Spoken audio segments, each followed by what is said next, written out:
this whole chunk of Scripture kind of all goes together. It's going to flow on a consistent thought, but I wanted to break it down just a little bit because there's several different aspects all with the same backdrop that will be touched on. And so we're not going to go super deep today, but there are some very good practical things to draw from just these few verses. But we started last week about this idea of those that were walking disorderly. They weren't following the commands, and the word used that's translated there is tradition, same word that's used as ordinances in 1 Corinthians 11. And basically the things that the apostles had laid out as Paul was teaching them, some were kind of criticizing it, some were abandoning it, some were pulling from that. And we looked at one of the things that's brought up, a key thing here is people that are not busy become busybodies. And they weren't working at all. They were, some people, maybe it was super spiritual, right? I quit my job because I'm just waiting for the return of the Lord. Is this mic on? Okay, because it got quieter. Oh yeah, that's the echo. I keep forgetting about this echo here. The sound panels came in, so thank you for those that purchased those.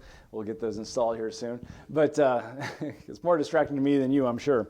But some are saying, well, Lord's coming, and so I went ahead and quit my job, and I'm just waiting for the return, right? Doesn't that sound so spiritual? And Paul's pointing out, you're lazy. Go get a job, right? We have all these admonitions throughout Proverbs. Hey, consider the ant, thou sluggard. He's preparing for the winter.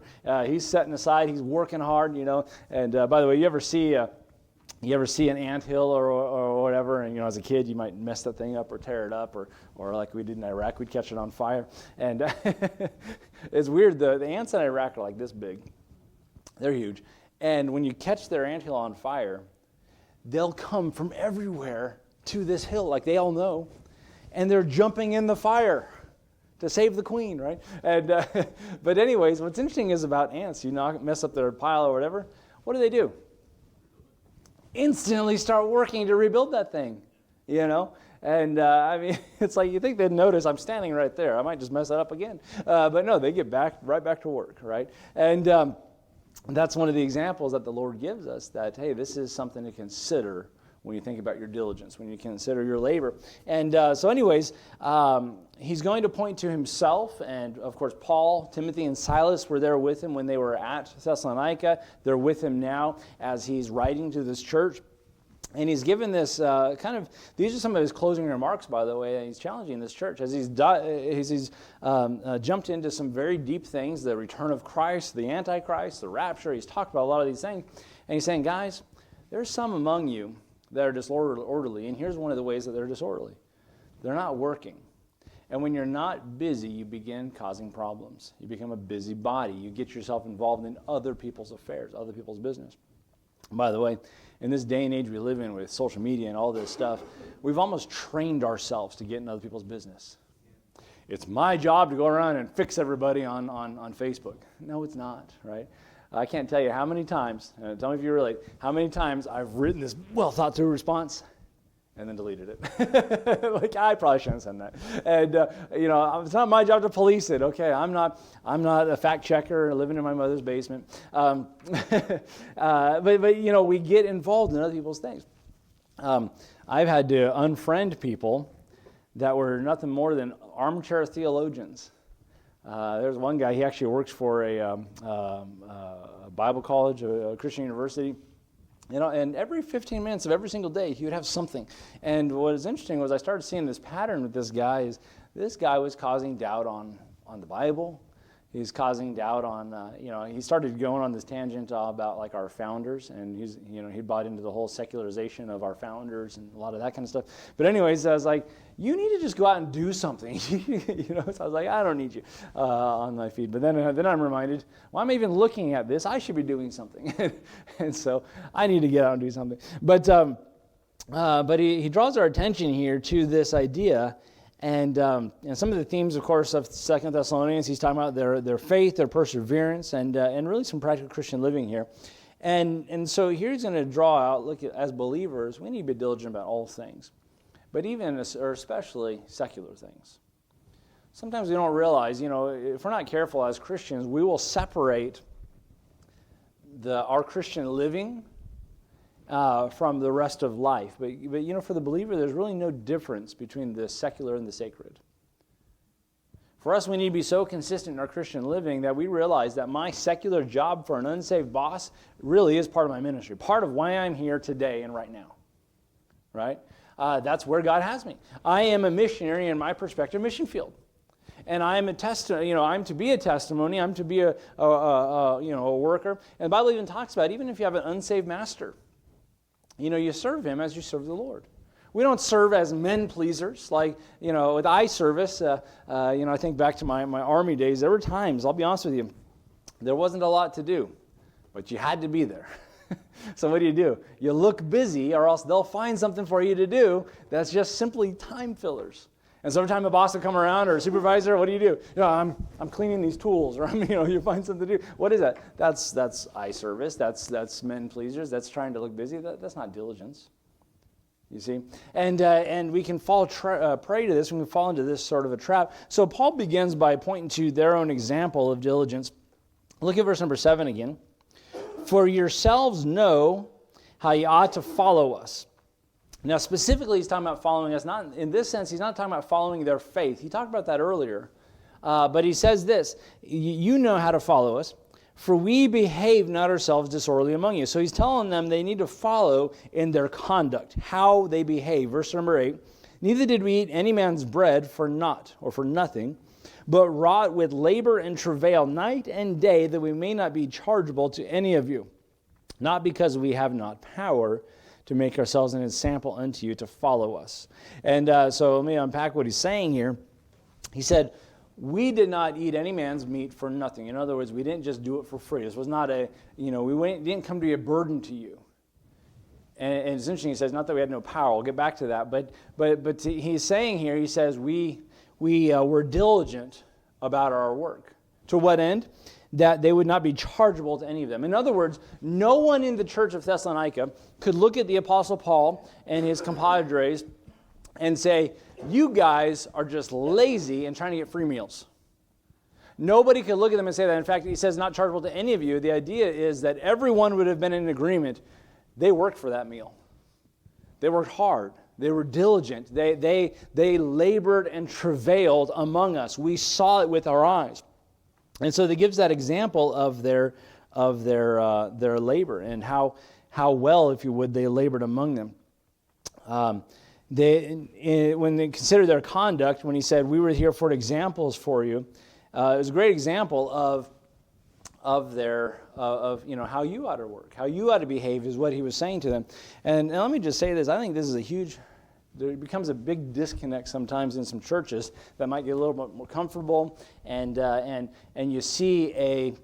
can see a staggering off of the diligence of the pastor or of the leadership, right? Well, I've got a paycheck, I've got a retirement fund. By the way, let me just say this, it's a lot easier to talk about some of these things when I'm bivocational and than when I'm full-time, but it does become a problem, or it can become a problem.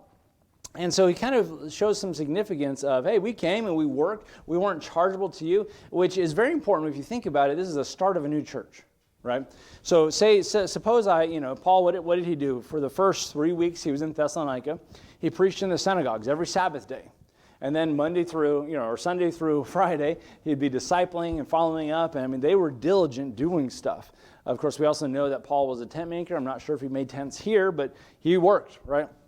And so imagine you guys are the group that was pulled out from this synagogue, right? And day one, I sit down and say, now guys, we need to take a collection and pay me. How do you think that would go over with a brand new Christian? It's a little tough, right? You haven't gone through and kind of shown the purpose of this and the principles of giving and sowing and reaping and all that kind of stuff. And we say, did this guy have ulterior motives when he came here? I thought his job was to point us to Jesus. And now he's saying, I need you to pay me. I need you to pay me. I need you to pay me. Okay? Notice in verse number, what verse was that? Notice verse number 9. Not because we have no power. That's the same word he uses in 1 Corinthians. And it's the word for authority or right. He says, not that I didn't have a right to get a free meal from you. Now, why would he have this right? He impacts it very well in 1 Corinthians. We'll go there in just a minute. But he points to the law. He points to the scriptures. He gives this example of not muzzling the ox that treads out the corn. In other words, when you do work, and he'll talk about when you do work in spiritual matters, you should recompense in carnal matters or money. And so he says this, he says, not that I had no right, but here's what Paul's biggest concern was, that he'd not get in the way of the gospel, that he would not be a stumbling block to these people. And so he's telling them, listen, we worked, we gave an example to you. We didn't want it to be questionable at all, right? Because there'll be some in this church that no matter what, they'll say, well, we need to support the pastor. We need to pay the pastor a salary. But there's going to be some that'll look at it and say, what does he even do all day? Well, I'll tell you what I do. I join the other pastors and we just play golf every day. That's what we do. What do you even do all day?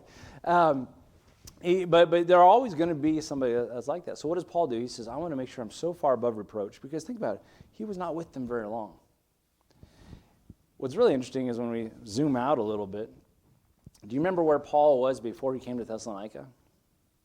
On his second missionary journey. This is the time when it'd be good if I had the map up on the wall or something. No. He was at Philippi. Remember what he says in Philippians chapter 4. He says to them that nobody from the beginning of his ministry, of the gospel, nobody communicated with him except this church as far as giving and receiving. In other words, when he left Philippi and he goes to Thessalonica, he's already a supported missionary from Philippi, which is kind of a cool thought, right?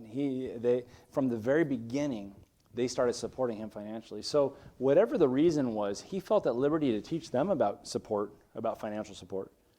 But this church at Thessalonica, there was a different perspective here. There was something different. And he didn't want to be chargeable to any of them. He didn't want them to be able to say, well, Paul and Silas and Timothy, they're just a bunch of lazy charlatans just trying to get money from us, yada, yada, yada. And he says, I want to be an example here.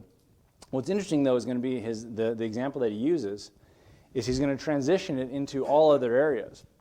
That as I worked my tail off, as I was diligent with these men, as we planted this church, as we got things going, as an example for you guys, this is how your life ought to be. You say, well, I'm not in full-time ministry. That's fine. You still need to work. You still need to support your family. You still need to do your part even in the church. And so he emphasizes his diligence here, that they didn't want to become chargeable to anybody, not because we have no power, but to make ourselves examples for you to follow. So his reasoning was, I had the right to take a salary, just like he said to the Corinthian church, but chose not to. I had a right to take a salary, but I chose not to because I'd rather be an example. Guys, this is what work looks like. I'll tell you what, I've been around some pastors. Their schedule exhausts me. I don't know how they do it. They burn the candle at both ends, and it's like, how are you up at 4 a.m.? You were just up counseling until 11 p.m., right? It's like, what are you doing, And I've been around some guys like that, and they're incredibly organized. And by the way, if you borrow from one end, you got to repay it in the other end. And so these guys, they learn how to, how to take care of that, or else they're gonna rob their health, because we also have to steward that. You see, stewardship goes all the way around, But he showed this, and so here Paul is giving themselves as an example. They didn't want to be a burden to others in the context of ministry, as he's there ministering. I want you to see this. Turn to 1 Corinthians 9. I started alluding to it already. 1 Corinthians 9. Hold your place there in 2 Thessalonians.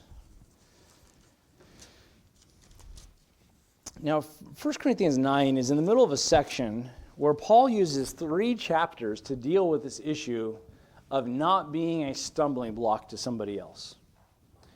And he talks about a couple of things. He talks about the importance of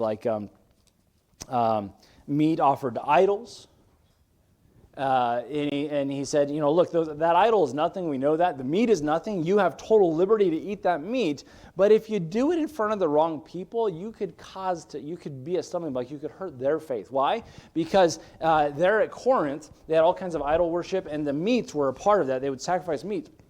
But what would happen was kind of interesting. Sometimes there would be so much meat offered, which would also feed the priests of these pagan idols and all these other things, that they would turn around and resell the meat in the marketplace. So you'd get discounted meat that was offered to idols. Now, if you're like me, I'm all about budget. I'm all about good deals, right? And so, my wife, she'll see the meat that's marked down at the store. Hey, it's still good. I know its sell-by date is tomorrow, but that's still good. Let's get that stuff half off. All right, how many of you are with me, right? That's good meat. Let's get that stuff. That's what these people do. The deal seekers would get this stuff from the market.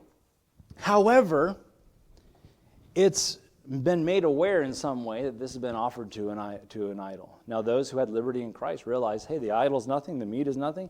God's all about saving money. Let's have this meat. But you have a neighbor who still practices that religion, and you have him over for dinner or whatever, and he knows this. What have you just now done? Well, your faith means nothing to you because you're not even going to separate from what I do. Or you have somebody who got saved out of that. Same thing. They know there's a correlation with them, and they can't disconnect the meat from the worship. And there's this inherent thing. So he's telling them, hey, be very careful with this stuff because at this time in this culture, you might think this doesn't make any sense to us. Correct, it doesn't make any sense to us. We can translate that to other things. I'm not going to take the time to do that right now. But there are certain things that are going to have certain connotations that we need to be very sensitive to and aware of when it comes to others as it relates to our Christian liberty. We don't want to be a stumbling block. We don't want to impact someone who doesn't believe and keep them from believing, and we don't want to impact somebody who believes but maybe has a history of that or has some kind of weakness or struggle or what have you. So he uses the example of meat, but then he takes it to an incredibly personal example because he doesn't want to be a stumbling block. And the example is, guys, when I was with you, I made tents. 8 hours a day, 7 days a week, whatever his schedule was. But he worked hard making tents. So he didn't have to take a salary from them. Later on, by the way, he apologized for that. He says, I should have been taking a salary from you guys because it's part of their growth as well. But he tells them, I didn't want to be chargeable. I didn't want to be an offense to somebody. So even though I had the right as the apostle to take a salary, I chose not to because I didn't want to be a stumbling block to anybody. He ends chapter 9 with, to the Jew, I became a Jew to win the Jew. To those that are without the law, I was without the law, that I might win them that are outside the law. I become all things to all men. Here's his motivation, that by any means I might win some. He don't want to be a stumbling block in any way. So if that means no pay, then I will not take a salary. I will work a job so I don't become a stumbling block to somebody. That was his mindset. So look at 1 Corinthians 9. Look at verse number 1. Am I not an apostle? Am I not free? Have I not seen Jesus Christ, our Lord? Are you not my work in the Lord? In other words, they're the fruit of his labor. If I be not an apostle unto you, yet doubtless I am to you, for the seal of mine apostleship ye are in the Lord. Mine answer to them that do examine me is this: have we not power to eat and drink? Have we not the right to do that? Have we not power to lead about a sister, a wife, as well as other apostles and the brethren of the Lord and Cephas? As the brethren of the Lord. I like this verse right here. He is a spiritual leader. And he said, don't I have a right to have a wife? That's a good one for our Catholic friends, right? Yes, these spiritual leaders had wives. Cephas, who's Cephas, by the way? Anybody know who Cephas was? That's Peter. We know Peter had a wife, right? That was one of Jesus' early miracles. He healed Peter's mother-in-law. And if you have a mother-in-law, chances are you have a wife, all right? It'd be a shame to have the one without the other. Anyways, he says, or I only and Barabbas, have not we power to forbear working?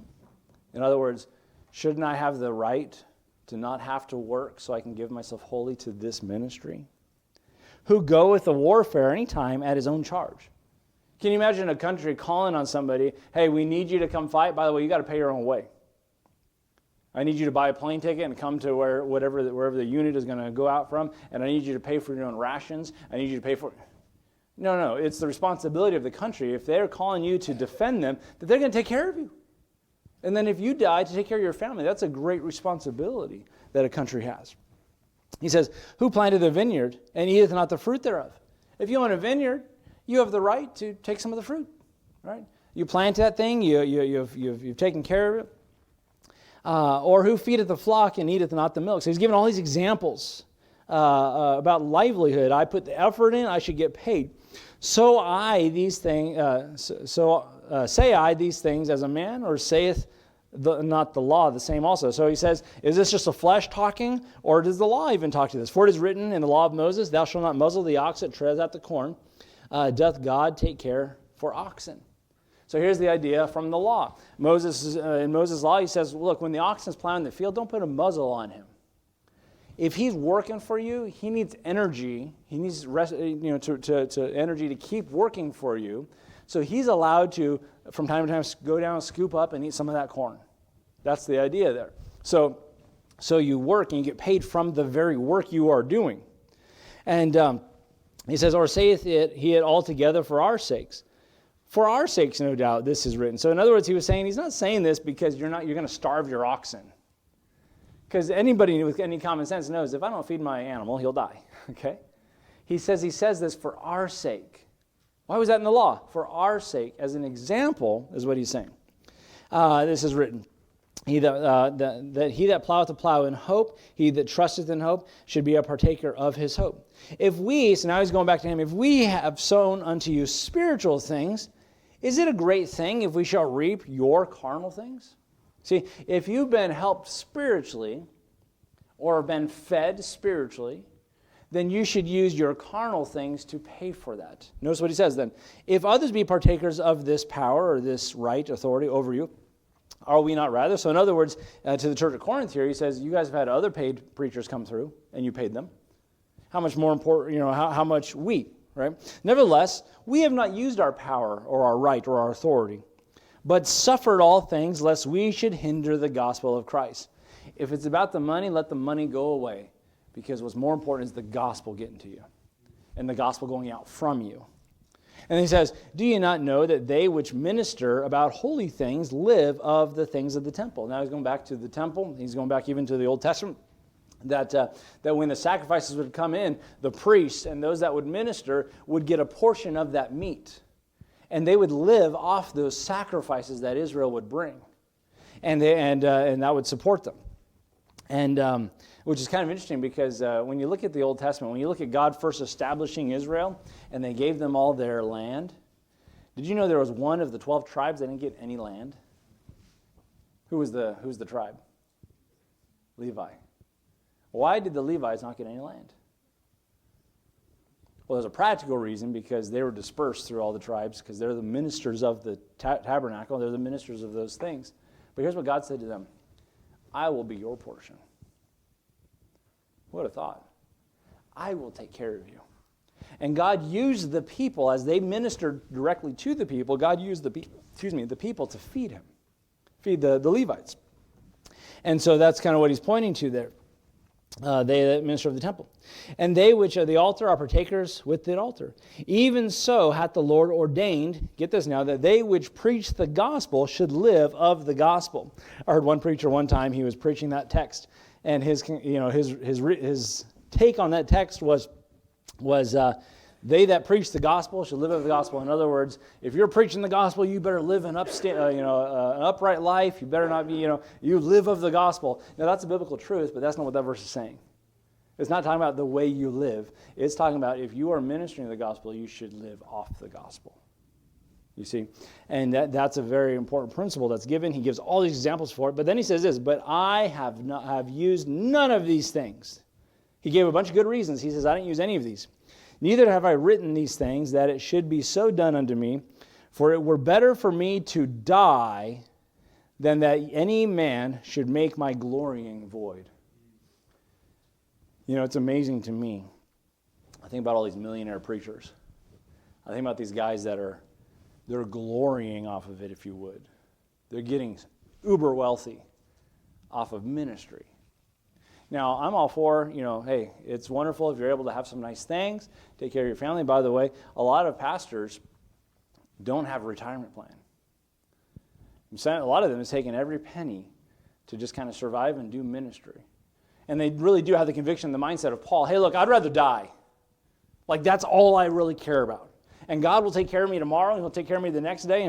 But sadly, there will come a point, by the way, where I don't have my mind intact, or I'm not effective as a pastor. And I hope I'll have enough wisdom to say, hey, it's time to step down and to pass it on to somebody else, right? But then what?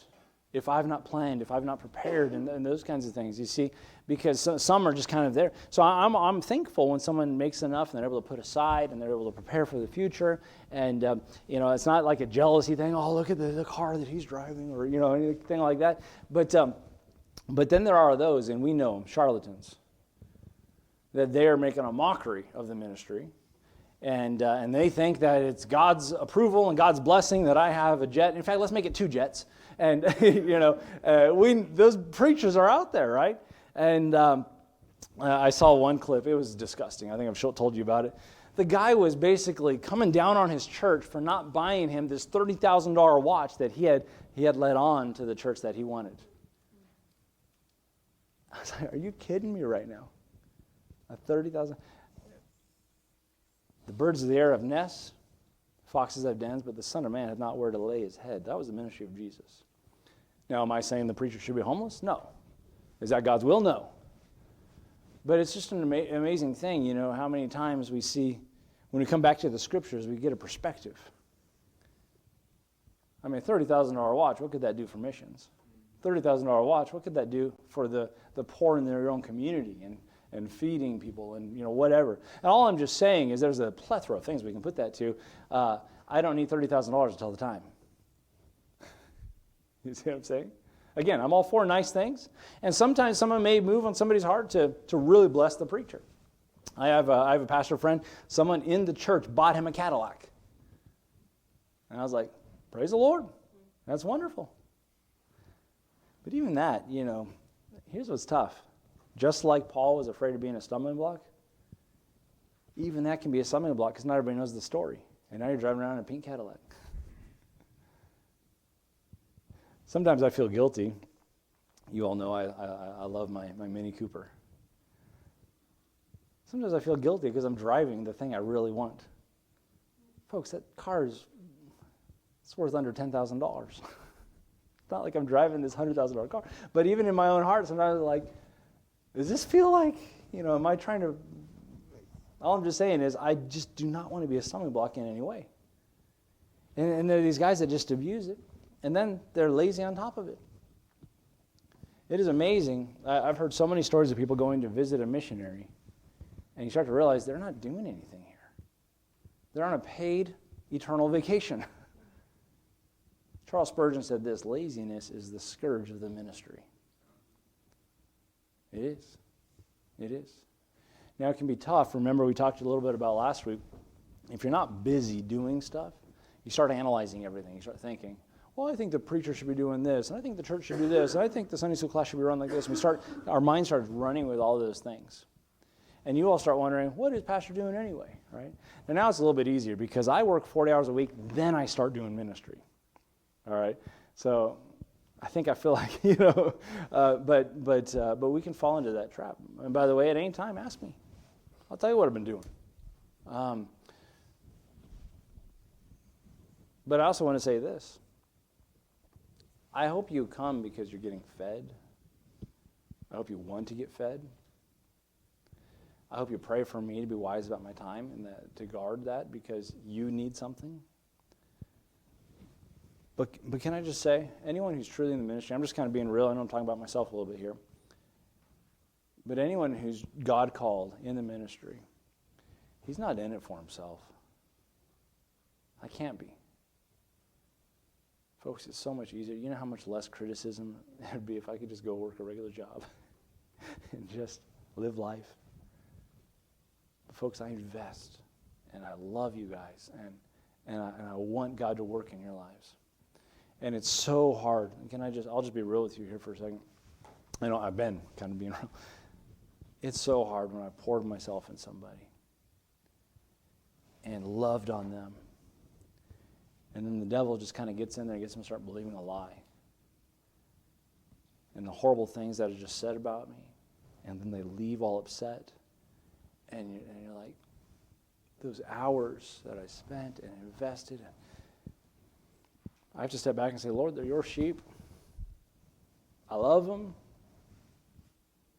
I invested. I'll tell you what, though, it is exhausting. It hurts. It's so hard not to take it personal. But Paul said it best. The more I love, the less I am loved. I'd gladly spend and be spent for you. Folks, that is the commitment of a true God-called servant. I have to fight the flesh just like any of you. I have to fight struggles and sins and temptations and those kinds of things. But that's my heart.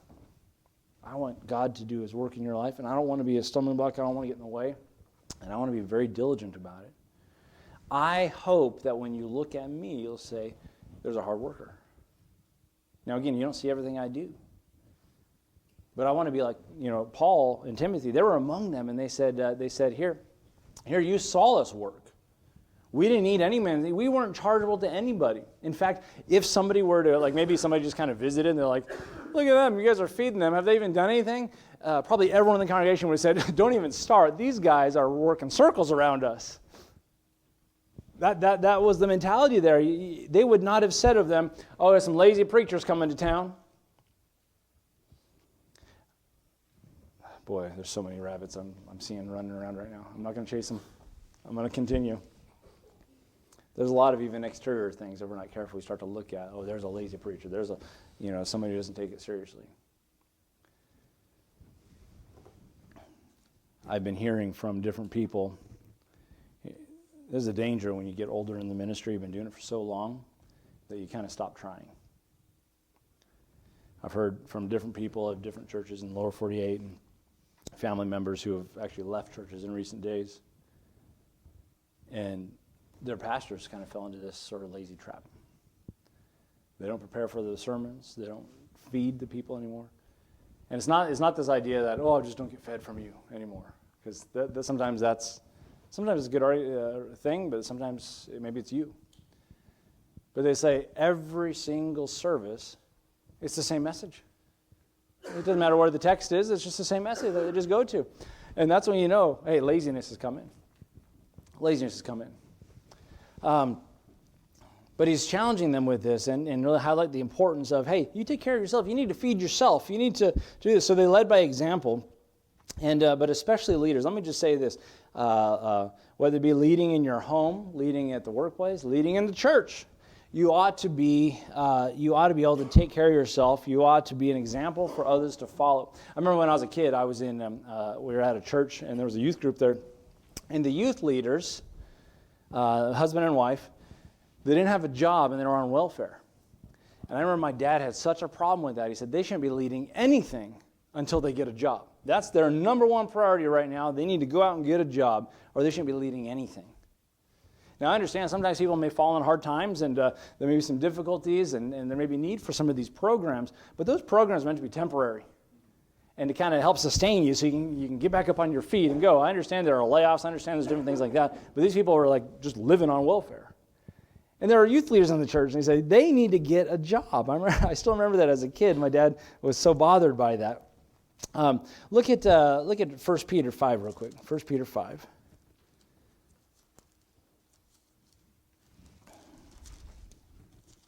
We doing okay this morning? All right. 1 Peter 5. Look at verse number 3. Well, let me back up. Let's get the context. Verse number 1. The elders. That's the ones that would oversee. That elder is interchangeable with bishop, with pastor. The elders which are among you, I exhort, who am also an elder, talking about Peter being an elder also, and a witness of the suffering of Christ, and also partaker of the glory which shall be revealed. Feed the flock of God. So he talks about he's an elder. The word there, feed, is the verb form where we get the word pastor. Feed the flock of God. Pastor the flock of God, which is among you, taking the oversight. Oversight is where we get the word bishop. So we have elder, pastor, bishop right here. Taking the oversight thereof, not by constraint, but willingly. Not for filthy lucre, but of a ready mind. In other words, this motivation should not be money. It doesn't mean you don't get paid. It means the motivation should never be money, but of a ready mind. By the way, when money is the motivation, I promise you, you will compromise. You will compromise. I've had to face that in some tough decisions I've had to make. Am I afraid to lose a paycheck here? Or am I afraid to step outside of what God has given me? Am I afraid to violate my own conscience? Right? But ready in mind. Verse 3 is what I wanted to show you. Not as being lords over God's heritage. Boy, I wish some pastors need that preached to them. Not as being lords over God's heritage. In other words, a master. You guys are God's heritage. You guys are God's flock. I'm just the under shepherd. Not as being lords over God's heritage, but get this now, but being ensamples to the flock. Anybody know the difference between an example and an ensample? They're very closely tied. Some translations will render this example. But an ensample is like a model. Something you can look to, like a picture, if you would, and say, oh, that's what that's supposed to look like. I can actually look at it. An example is I'm here in front of you, we're kind of doing this thing, and you're watching me, but this is like something you can point to and break down, and here's the ensample that you can look at. He says this, as a pastor, as I lead by giving you a model. I lead by ensample. So it's never going to be, it never can be, do as I say, not as I do. You see? Now, sometimes it might look like that for organizational reasons. You know, you might get to a place where the pastor can't do everything. So what's he doing? He's saying, well, let's organize this here and let's do this over here. Well, what are you doing? Oh, I'm plenty busy. You can come with me if you'd like. See what this looks like. But there's a lot going on. It does become an organizational aspect. That's the oversight thereof. And that may be broken down by, okay, we're going to have someone that kind of leads this area, and they answer to me in the sense of, if I'm to oversee, there needs to be a consistent continuity. There needs to be a flow that says they are serving in that area in the stead of the pastor, the overseer. There's a consistent flow. Someone said it this way once, that every aspect of the ministry should be extension of the pulpit ministry. Otherwise there's a breakdown. Otherwise, it's chaos. We don't know what's going on here. We don't know what the mission is. Where are we headed, right? And so there needs to be an understanding of what is the heart of the leader that God has put there, and then we're working together to that end. Yes, there are going to be other leaders in this thing, but there's a cohesiveness that flows from that plan, as Christ is the head shepherd, okay? And so he says this. He says, you're not lording over them, but you're an example, an ensample. That's a tremendous, tremendous thought. In 1 Thessalonians 5, if you want to just turn back a page if you're in 1 Thessalonians again. In 1 Thessalonians 5, we looked at this a while back, in verse number 12. And we beseech you, brethren, to know them which labor among you and are over you in the Lord and admonish you. So there's some people there that are over them in the Lord and admonish. These are the spiritual leaders. Notice what it says there, though, to know them that labor among you. There is a labor, a work that is taking place among them. And so think about this impact of this godly example for the spiritual growth within that church body, right? There are those that are laboring, that are working hard among you as examples. And I just want to say this, a healthy church is going to look like this. It's not everything is just about me. In every ministry, in every area, I should be looking at people. I love 2 Timothy 2:2. Paul says to Timothy, the things that thou hast heard of me among many witnesses, the same commit thou to faithful men who should be able to teach others also. So while I'm trying to lead the church, you know what I'm also doing? I'm looking for potential leaders as well. So there's some areas I'm investing in Nick. And I'm saying, I think he's got some potential for maybe this area of ministry over here. And I'm looking at others. I'm looking at Wes. Where's he at right now in his walk? And how can I help prepare him? And then as things get going from there, we start saying, okay, who are you now training also? Who's your Timothy? And what are we doing? We quite frankly, if I'm doing a good job, I should be working myself out of a job. Right? That really is my goal. If something's going to outlive me here, then I need to start preparing for that now. I'm already praying for the next pastor. Maybe it's going to be one of these little kids that's doodling in church service. I don't know. Maybe it's going to be someone like Strider back there. I can't sit still in a church service. That's why God made me a pastor. Maybe the same's going to happen to you. All I'm saying is it cannot be about me. It's not about the pastor, it's about the master. We got to get that. However, God gave pastors, and this is the process that he had given. So let's consider some things. So he gives the example. Paul says, me, Silas, Timothy, we've been examples to you of what hard work looks like, and we didn't do it for some kind of carnal thing. We didn't want to be chargeable to you. Then he goes on, in verse number 10, we see the command to work. Now, how many of you are familiar with this verse? He says, for even when we are with you, this we command. Am I in the right one? Yeah. For even when we are with you, this we command, that if any would not work, neither should he eat. How many of you are familiar with that verse? Hey, if a man doesn't work, he shouldn't eat. By the way, I try to emphasize that even when people call the church, we're still a new church, so we're not getting these calls yet. But give it time, people start calling. I need heating oil, I need food, I need whatever, and they think that's just what churches are for, right? To give all these things out, and I'll ask what they're doing for work. If we get to the place where we have a benevolent budget and we're able to, give some of those things, you better believe I will have them come down to the church and do some work, and then they can have some money. If they're not willing to do some work, I'll just call someone else. Okay. What does it say? If you don't work, you don't eat. And it's not talking about people that can't work. The scriptures do speak to that as well, right? It talks about taking care of those that are a widow indeed. It talks about other things. Taking care of your own. If you don't take care of your own, you're worse than an infidel. Those kinds of things. There are those that we should be taking care of that can't. But the idea is, it says, if you won't work, you shouldn't eat. Right? That's a very important principle. And God's people especially should be seen as diligent, not lazy. God's people should be seen as hard workers. And so a very straightforward command, we don't really need to break this down. This is a very, very important thing. He says, hey, do your own work. See, if I'm just going house to house because I don't want to work, this is a lot easier, by the way.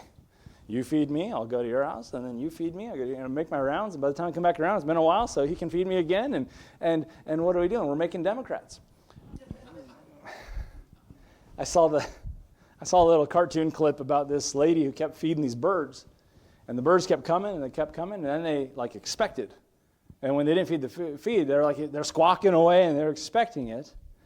And by the way, what happens when a whole bunch of birds keep feeding in one spot? What does the ground start looking like?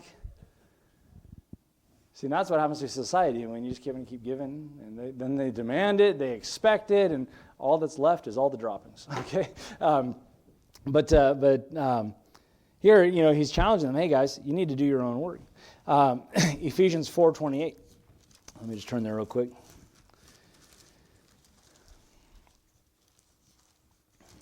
Ephesians 4 and verse number 28, the Bible says, let him that stole, so he was a thief, steal no more. But is that the end of it? Does that solve it? What does God say? He says, but rather let him labor, working with his hands, the things which are good, that he may give to him that needeth. So here's a problem. Here's a guy who's got a problem with laziness. Here's a guy who has a problem with stealing. He says, here's how you solve it. You go get a job and you start giving away your money. That's interesting. Same thing to the liar. He says, hey, if you lie, start telling the truth, everyone to your neighbor. You can't just stop lying. You got to start intentionally telling the truth. You got to do the opposite. In Colossians 3:23, here's what the Bible says there. And whatsoever you do, do it heartily as to the Lord and not unto men. If you're lazy on the job, you might say, well, I work. If you're lazy on the job, can you at the end of the day stand up and say, Lord, I did this serving you today? So that's a good test, right? How diligent were you today? Can you step back and say, God, I worked today as though you were my supervisor? Because he's supervising. He's watching. Lord, today I worked with integrity. That's a good challenge for us. In fact, from the beginning, this was God's plan, that man works. 6 days shalt thou labor, and the seventh belongs to the Lord. That goes all the way back to the beginning, the principle that God laid out from his example of the 6 days of creation. And then he talks about the connection between work and nourishment. You work, you get to eat. You don't work, you don't eat. There's a great importance of personal responsibility in this thing. And you contribute if you expect to get paid. It's amazing all these people, we want, these $15 hour minimum wage, and they're messing up my order at McDonald's, okay? It's like, diligence. You earn it. You grow into it. And let's wrap this up as we consider, for our own Christian life. God desires that we be diligent in all areas of the Christian life. Right? Yes, as a practical example, I shouldn't be taking a government handout. I should do my own work, and I should eat, and supply, take care of myself. As a Christian, that is a godly testimony. Okay? But what does that mean in my day-to-day? Luke 16, verse 10, I like what Jesus said. He said, "He that is faithful in that which is least is faithful also in much. But he that is unjust in the least is unjust also in much." We say, "Lord, give me more. Can you trust me more? Can he trust you with the little?" I like what one guy said. He said, "You're praying for that brand new car. How are you taking care of the beater that you're driving today?" It's a thought. Stewardship, right? And it's those faithfulness in the little things. You might say, "Well, nobody notices the little things." Oh, no, there's one that notices the little things. God is not unfaithful to forget your service and labor of love. He notices all the little things. And so we need to apply this principle of diligence not only in our work life, we need to work for what we've received, but we also need to in our spiritual lives. How diligent are you in developing and cultivating your walk with the Lord?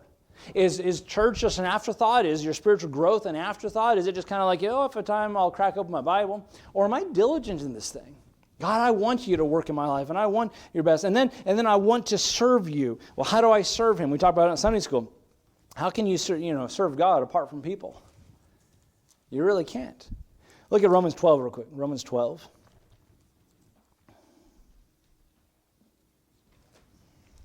In Romans 12, we see a list of 7 spiritual gifts and the interaction with one another. It talks about in verse 4, "We being many members are one body, but they have all not the same office. We being many are one body in Christ." It talks about differing gifts. If it's prophecy, let us prophesy according to the proportion of faith. Ministry, let us wait on our ministry. He goes through this whole list. Jump down to verse number 11. It says this, "Not slothful in business, fervent in spirit, serving the Lord." Think about that now. Our service to the Lord, it shouldn't be slothful, it shouldn't be passive, it should be fervent. And notice what it says, in spirit. You see, it's the idea, I could tell my children to go clean their room, and there's a difference between slothfully cleaning their room. If my son had a spirit animal, it'd be a sloth. Slothfully cleaning their room and diligently cleaning their room. But it says diligent in spirit. What would that look like? "All right, Dad, I'm on it." And he goes and maybe he's whistling a song or maybe he's playing, I don't know, and he's just going at it and he's cleaning that room and he's being diligent, right? There's the bare minimum, but then there's the good attitude that gets it done well, gets it done right. You see what I'm saying? And this is in the context of our spiritual gifts. How are we doing in serving one another? How are we doing in our ministry within the church, within the body? And what a tremendous challenge. And so we take the same principle that works in the world, and it's important in the world because that's where our testimony is, and it says, now do that in the church also. Do it with one another.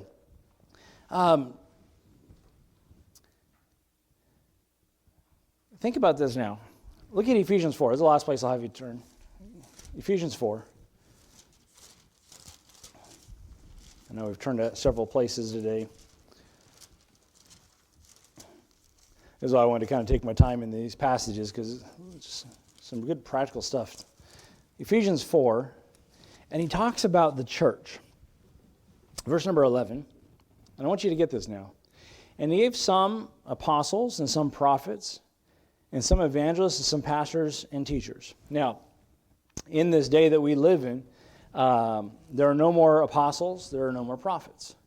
And in fact, in Ephesians, if we were to jump back to verse 2 chapters, Ephesians 2:20 says this, "And are built," talking about the church, "are built upon the foundation of the apostles and prophets, Jesus Christ himself being the chief cornerstone." God has already laid that foundation. We have a completed Bible. We have the Scriptures. And that's what the purpose of the prophets and apostles was. It was to speak by inspiration to give us the Scriptures that we have today. So God's laid that foundation today. And what remains is this, evangelists and pastors and teachers. The evangelist, that's an outward. That's proclaiming the truth. That's giving the good news, the gospel message to those that are without. So there's an outward aspect. But then there's the pastors and teachers. That's those that feed and those that teach. That's an inward focus. And every ministry within the church will be under one of those two categories. Is it an outward focus or an inward focus? Is it evangelistic or is it growth related? But notice what it says here. For to what end is this purpose? Verse 12. For the perfecting of the saints. Okay, yeah, I come to church because I want to grow. Perfecting there means maturity, means completion. For the maturity of the saints. We say, okay, I come to church, I want to grow. For, get this now, if you're going to grow, for the work of the ministry. You know, everyone in here should be doing the work of the ministry. The work of the ministry. For the edifying or the building up of the body of Christ. Till we come into the unity of faith and the knowledge of the Son of God and do a perfect man, talking about that body, mature man, under the measure of the stature of the fullness of Christ. Excuse me, that's God's purpose for us coming together. To grow up and be used up for the Lord. That's the purpose. See, as a church, we need to be able to serve one another. We need to, like it says in Galatians 6:2, bear ye one another's burdens. How do I do that? I need to be strong to bear someone else's burdens. I need to be doing my own work. I need to be diligent about my own things so I can support another. If you come to the place where you now need the support, and that's fine, we all have those times, then you are supported. In fact, if we continue in Galatians 6, it goes on, every man should bear his own burden. The idea there is it may be a temporary burden bearing. Okay, it's kind of like this. Nick, why don't you come up here? It's kind of like this. Nick has been bearing a burden. He's getting tired. He's getting weak. His knees are starting to tremble. You ever been so tired you're kind of doing this, right? You work so hard. So here's the idea of bearing his burden. I want you to rest on my back for a minute. All right. I need you to catch your breath, okay? Does that feel better? Right? Now, at some point, he's getting his strength back. And now it's time for you to bear your own burden again. Okay? You feel, are there not times in our lives where we need that? Even when I was in the Army, we were doing a ruck march or whatever, there's times you got to stop and rest and hydrate and change your socks so you don't get blisters. And then you continue on. All right, thanks. You can be seated. Folks, that's the idea. And there will be times. Don't feel bad about it. There have been times, church, where you have so carried mine and my wife's burden. You've so helped us. We needed that. But we need to be strong to help carry your burden now. And to help carry others' burdens. And be that example that you can carry a burden. I believe this with all my heart. One of the great problems we have in the church today, in modern church, is this. There's such an emphasis on the leaders doing everything. I believe this with all my heart. Every member should be a minister. You know, we have titles, we have different positions, and don't get caught up on all that. We're all servants. Every member should be a minister, and everyone has a capacity where you can serve. Some people won't be up here like this. Some people will be kind of more behind the scenes, and that's where they thrive. They love that. Some people are going to be more obvious. Let's not say that, this whole show runs and thrives on pastor. No. There's a lot going on behind the scenes for this to be a successful ministry. In fact, it's the nature of it, the fact that I'm up here before you every single week, the nature of it, you're going to see me a lot. But I don't like my name attached to things. I don't like just kind of, I know there are guys out there that their church puts out pamphlets and brochures and magazines and all this stuff, and the pastor's picture is like on every single page. It's like, it's not about you. Just serve the people. So here we see the leader's example of diligence. Paul, Timothy, Silas, they worked hard. They said, as you know, when we were with you, this is what we did. We didn't eat anyone's bread for nothing. We worked hard for it. We don't want to be chargeable to you. We don't want to be a stumbling block. He commands them to work. Very pointed command. Guys, get busy. Some of you have lost sight of this thing. You still have responsibilities here. Don't become so heavenly minded you're of no earthly good. Right?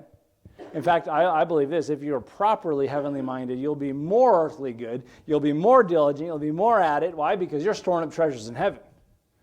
But if all you're doing is, wait, Lord, come rescue us. Have you seen CNN lately? Have you seen what's going on in our country? Rescue me. God says, no, this should be motivating you. That the clock is ticking. Time is running out. Go get busy. That should be the motivation. Command to work. And then we see it in our Christian life as well. Let's be diligent in all areas, in all lives. We got to embrace the spirit of diligence really in all areas. We need to be examples to our family, examples to one another. Let us not be lazy. That is the scourge of the ministry. Now, I understand, a lot of people, you guys, you work full-time jobs and all this stuff, and I start talking about working in ministry, talking about being busy. Again, we have this example from the Thessalonian church. It's pretty amazing. But there should be also a refreshment aspect of ministry. When we come together, there should be times of joy and food and just fellowship. But that's not the goal. That should be recharging us to go and do more for the Lord Jesus Christ. We got to be diligent about this thing. We got to be encouraging one another and challenging one another, equipping one another, edifying one another. Why? For the work of the ministry. So that God can grow us and God could use us. And that really is the challenge this morning. I hope that was a blessing to you. Why don't we go ahead and stand together this morning quietly.